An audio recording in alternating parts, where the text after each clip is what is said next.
विचारलं ना तरी तू सांगणार नाहीस, माहितीये मला. तरी पण विचारते, कशी आहेस तू?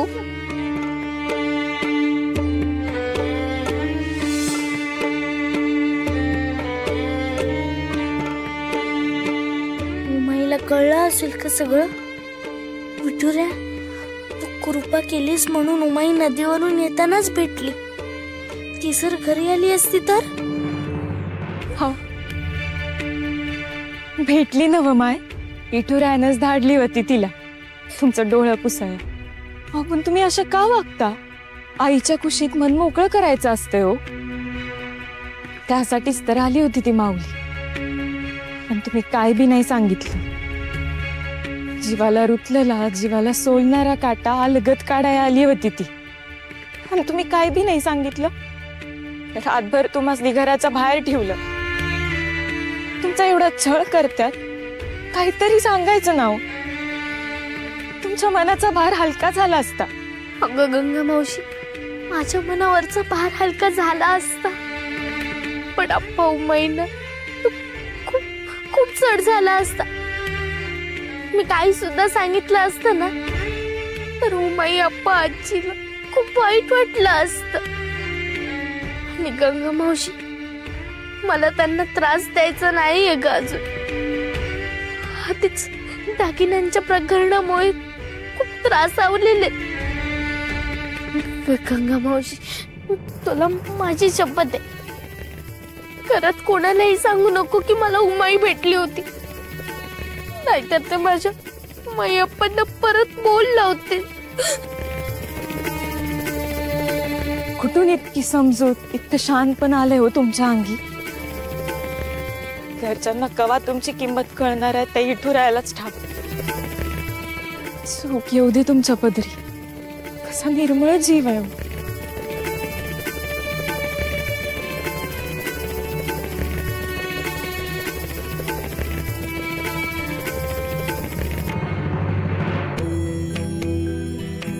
उमाई, तू घोर नको घेऊस.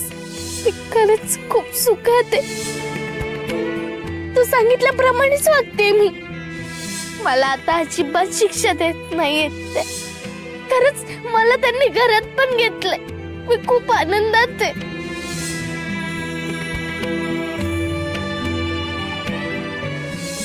तुझे डोळे पुसले, पण ज्यामुळे ते पुन्हा पुन्हा भरतायत ते दुःख कसं ग नाहीसं करू?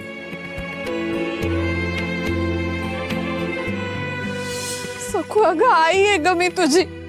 कितीही लपवलंस ना तरी मला कळायचं ते कळलं ग.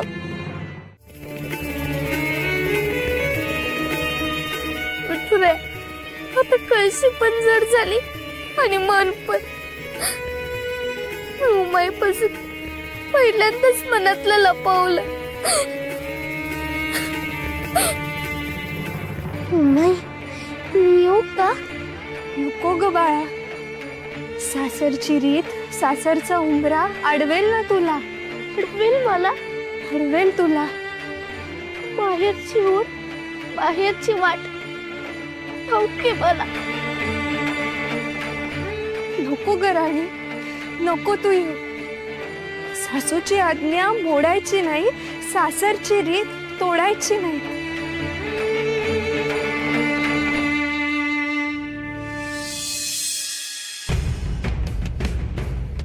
काय हो छोट्या मालकीन बाई?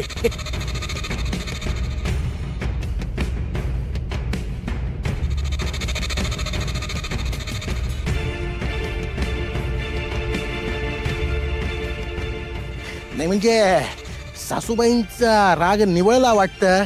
नाही, पूजेसाठी पाणी तुमच्या हातून मागविले हो. म्हणजे आता पादुकांचं पूजन करता येईल. त्या निमित्ताने घटाचं दर्शन करता येईल. देवीला हळदी कुंकू वाहता येईल. वा वा वा वा वा. विठुऱ्या, खरंच असं होईल? किती छान. मुद्दाम सकूच्या मनात आशा निर्माण केली. फटाका नुसता लागून उपयोग नाही हो, जोरात लागला पाहिजे. आज जायला न मिळणे आणि आशा वाटत असताना जायला न मिळणे त्यात फरक आहे ना ओ पाप. जरा उंचावरून आपटल्याचे समाधान म्हणतो मी.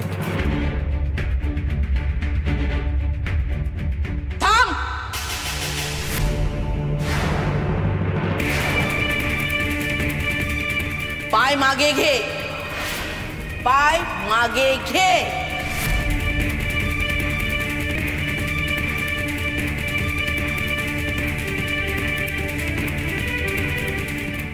कुळबुडवे, तुझी हिंमत कशी झाली आत पाऊल ठेवायची? अहो सासूबाई, ते पाणी पिवायला आणि बाबाजींच्या पादुका. गप्पा बस. कळशी याच्यावर ठेव.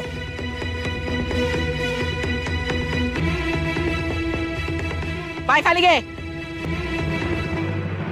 तुझं अपवित्र पावलं माझ्या घरात पडायला नको. सणावारीचे, नवरात्रीचे चांगले मंगल दिवस आहेत. तुझी अमंगल छाया कुठेही पडायला नको, कळलं? जा.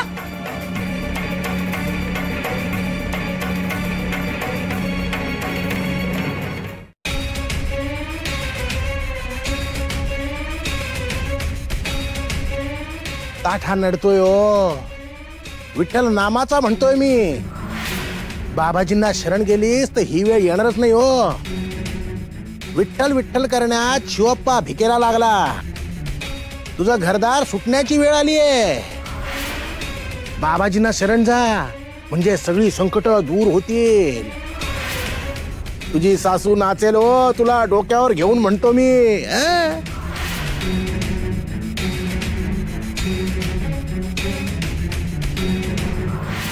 विठुरायाला सोडून मी कोणालाही शरण कसं जाऊ?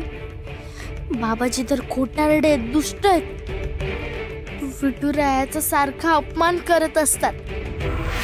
नाही, मी शरण नाही जाणार. उमा, तुझी भेट झाली ना सखुशी, ते महत्वाचं. काय झालं? काय म्हणाले ती? माझं चुकलं. संस्कारांचा उलटा परिणाम झाला. म्हणजे मीच तिला शिकवलं ना, सासरची दुःख माहेरी सांगायची नाही, तक्रारी करायच्या नाही. त्यामुळे कितीही खोदून विचारलं तरी सगळं गोड गोड आहे असं म्हणाली. पण सासूबाई, माझा त्याच्यावर अजिबात विश्वास नाही.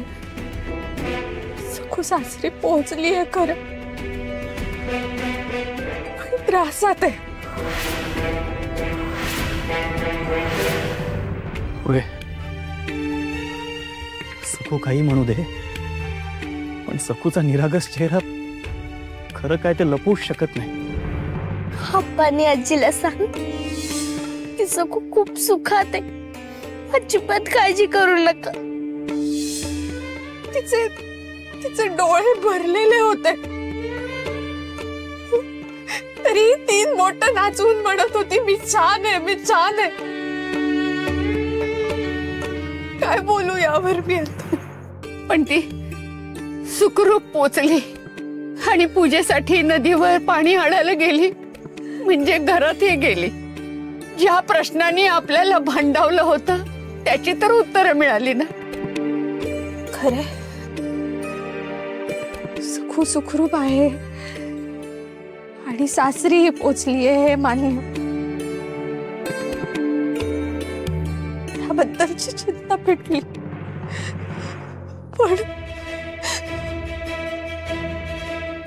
पण काय? पण तिला वागणूक कशी मिळते? सासूने काय शिक्षा दिली नाही कळलं.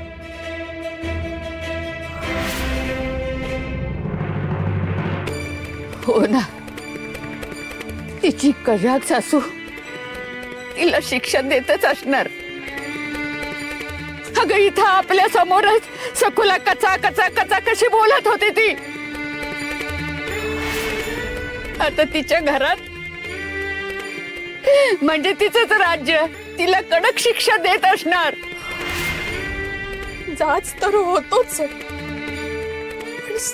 तिचे भरलेले डोळे सांगत होते की ती खूप त्रासात आहे. याला कारण आहेत ते दागिने. सकूची सासू किती याव आणू दे, पण जोपर्यंत तिला दागिने मिळणार नाही तोपर्यंत सकूला ती निश्चिंत श्वास घेऊ देणार नाहीये. बस झालं आता, लागतो कामाला. सकूच्या सुखापुढे मला कसलीच पर्वा नाहीये. हे घर विकू, राहुल विकू, मला जर कोणी पैके दिले तर गुलाम बनून राहील त्याचा. पण आपण आता सोन्याचे दागिने बनवायचे आणि त्यांच्याकडे पाठवायचे. माझी मुलगी दुःखात आहे, लाचार अपमानित जीवन जगते. काय कामाचं आहे हे घर? विकून टाकू, विकून टाकू. रस्त्यावर राहू, पारावर राहू, धर्मशाळेत राहू, पण विकून टाकू हे घर. ठरलंय.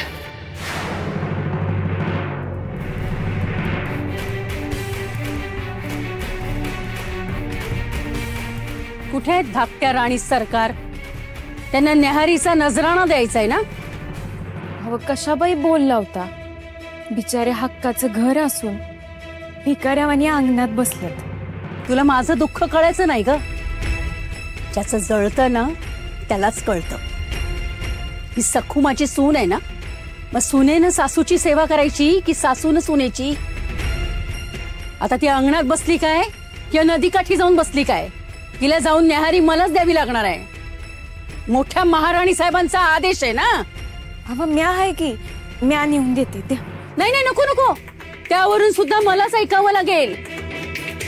त्या म्हशीला आंबण देतात ना रोज, तसं रोज त्रिनी त्रिकाळ तिला अन्न द्यावं लागणार आहे आता मला. म्हैस काय दूध तरी देईल, पण ही कपाळ करंटी सकू ही काय देणार आहे? माझी एकटीची आपली मरमर मी सकू फुकटचं खाणार आहे? अजिबातच नाही.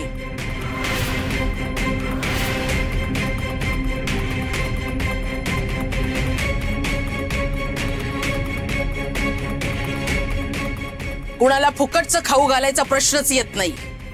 नाही आता काही अपवाद आहेत आपल्या घरात जे काम काही करत नाही, पण 4 ठाव जेवतात. असो, सखूला आता काही खायला द्यायचं नाही. आधी काम मग खाणं. आणि हो, तिला काय खायला द्यायचं हे मी सांगेन, हे पाठवायचं नाहीये. आधी तिच्याकडनं सगळी कामं करून घ्यायची आणि मगच खायला द्यायचं.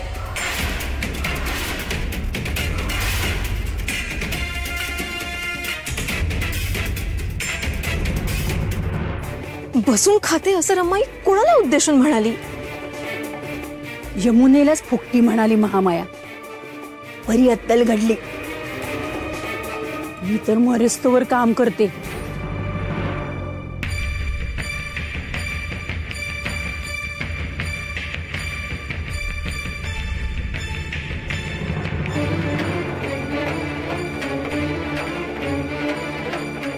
सखू,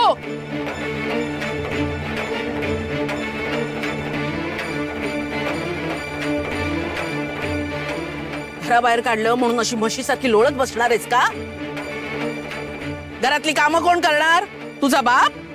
अहो नाही हो सासूबाई, मी तयारच आहे. फक्त मला सांगा काय काम आहे? उपकार करणार आहेस? खातेस ना इथलंच? मी फुकटचं कुणाला पोसत नाही. निर्लज्जपणे छातीवर येऊन बसलेस म्हणून माझा नाईलाज झालाय. जा परसदारी जा, आणि रोजची जी कामं आहेत ना, सकाळची सगळी कामं तुला करायची आहेत. धुणी भांडी करून घे जा. हो आटा बराबर. हो सासूबाई. निघ.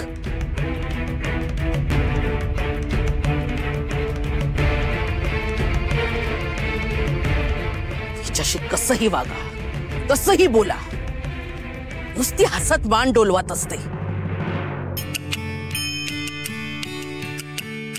ही भांडी धाकल्या मालकीनबाईंना घेऊन जायला सांगते, म्हणजे तसनी निहारी तरी मिळेल. गंगा मावशी उठ. कशाबाई? अगं सासूबाईंनी सांगितलंय मला भांडी घासायला. मला ठाव होतं. ही बघा तुम्हीच घासल्यात भांडी. ही घेऊन आज जा. अगं गंगा मावशी मी कुठे घासलीये भांडी? मी तर आत्ता आलीये ना. तुम्ही मला मावशी म्हणता का नाही? मग ही भांडी तुमच्या मावशीनेच घासली आहेत. फक्त आत गेल्यावर सांगा की तुम्हीच घासली आहेत. म्हणजे खोटं बोलू? नाही नाही, खोटं कधीच बोलायचं नसतं. आणि गंगा मावशी, मी जेव्हा भांडी घासील ना तेव्हाच मी सांगेन की मी भांडी घासली. चल उठ बरं, मला घासू देत भांडी. अहो धाकल्या मालकीनबाई, ही भांडी झेपणार नाहीत तुम्हासनी. त्या काकूंची भांडी बघा, त्या सगळी भांडी जाळतात, त्यांची फोडणी करपते. अहो लई रगडावी लागतील हो भांडी. नाही जमणार तुम्हासनी, मी घासते की. आणि तुम्हासनी जर लटकं बोलायचं नसेल ना तर नका बोलू. तिकडे जाऊन निवांत बसा. जा. गंगे,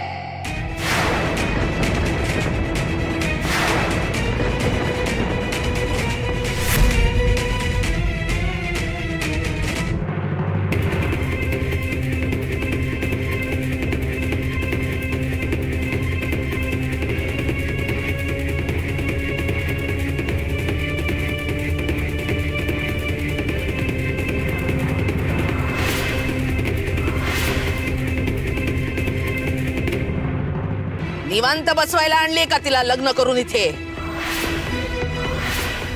सखू काय सांगते ते तुझ्या डोक्यात शिरपत नाही आहे का गंगे? कशाला सारखी नाही नाही करतेस? आणि मी सखूला ही सगळी कामं करायला सांगितलीत, कळत नाही तुला? माझी आज्ञा मोडतीयस? अहो तसं नाही मालकीनबाई, लई भांडी आहेत ना. आणि यातली लहान लहान भांडी माझी आधीच घासून झाली होती. एवढी मोठी मोठी भांडी त्या लहानग्या जीवाला झेपणार नाहीत ना, म्हणून मी उलट बोलण्यात की मजल गेली का तुझी गंगे? आपल्या मर्यादेत राहायचं. धुणी भांडी सखूच करेल. तू आज जा, साफसफाई कर जा.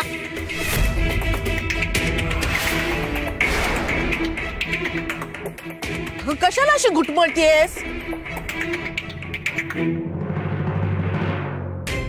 खबरदार जर सखूला मदत केलीस तर कामावरून काढून टाकीन, कळलं ना? निघ आता. नोकर आहेस ना, नाक खाली करूनच बोलत जा. निघ.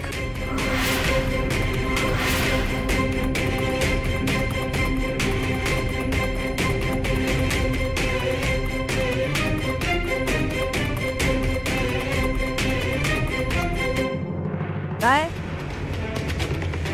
खडा नारळाने ओटी भरू का तुझी आता? बघत काय बसलीयस? चल भांडी घासायला घे, कामाला लाग.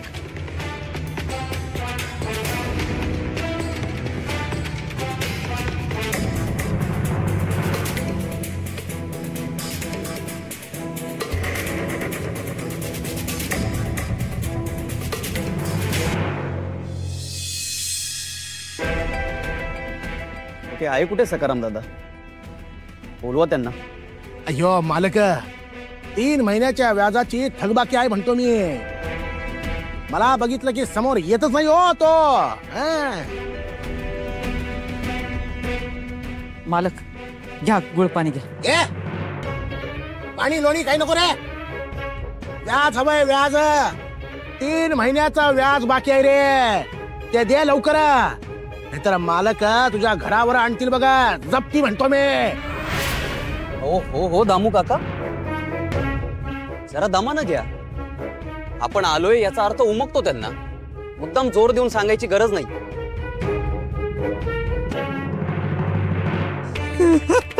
अहो हे काय करताय सकाराम दादा? उभे राहा. हे काय करताय तुम्ही?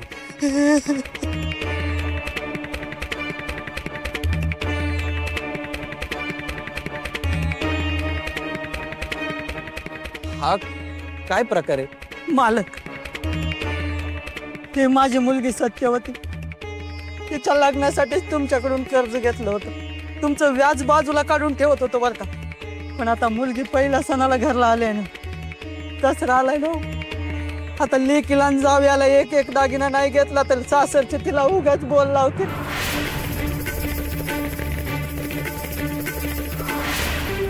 सगळा राग तिच्यावरच काढतील, नांदवतील, पण तिला टोचून टोचून जिणं नकोसं करून टाकतील.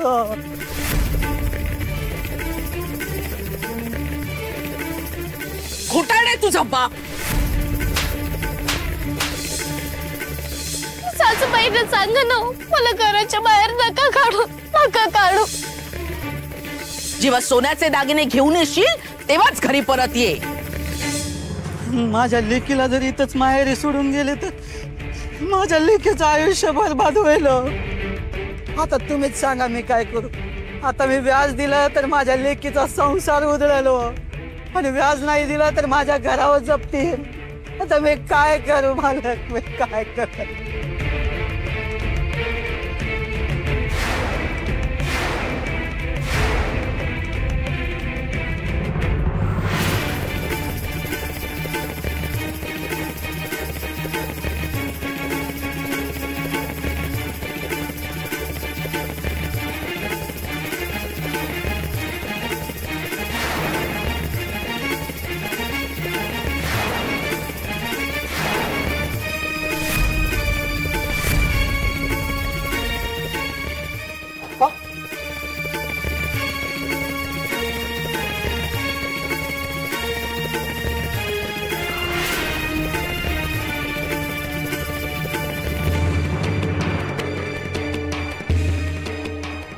नाही म्हणजे सखाराम दादा, घोर नका घेऊ.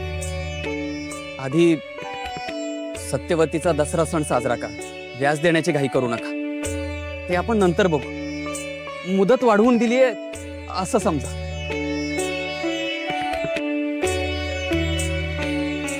ही घ्या पैक्याची थैली.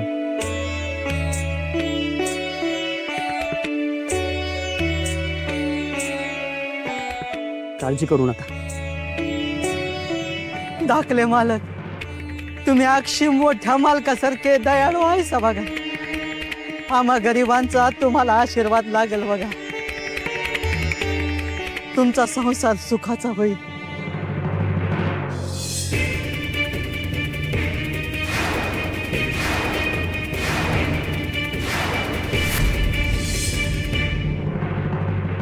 अयो, माझ्या हातात दिलं हो.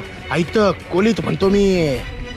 यांचा सण साजरा होईल हो, पण तुमचं काय पाप.